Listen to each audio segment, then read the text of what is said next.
তো গাইস, এর আগে তো তোমাদেরকে আমি দেখিয়েছিলাম যে এই ওড়নাগুলো আমি নিয়েছি। তো এই ওড়নাগুলো আমি একটা তোমাদেরকে দেখিয়েছিলাম খুলে। আমি ভাবলাম আর খুলবো না, ওগুলো রেখে দেবো, যখন যেটা দরকার তখন সেটা পরবো।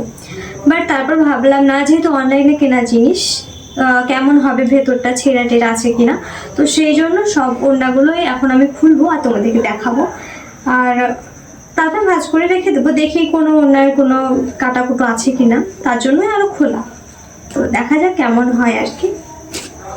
এটাও খুব সুন্দর একটা কালার, এক এক সময় এক এক রকমের জামা পরি, তো সেটার সঙ্গে ম্যাচিং করে পরা হতো ওড়নাগুলো। তো এটা হচ্ছে পিঙ্ক কালার। তো পিঙ্ক কালার দুটো আছে, একটা হচ্ছে একটু ডার্ক কালার, এটা একটু ডার্ক সেট, আর ওটা হচ্ছে একটু হালকা। তো এটা হচ্ছে পিঙ্ক কালার। তো এর মধ্যে আমি মানে যে 10টা ওড়না আছে, 10 কালারের ওড়না আর কি, তো এর মধ্যে বাড়িতে ব্যবহার করার জন্য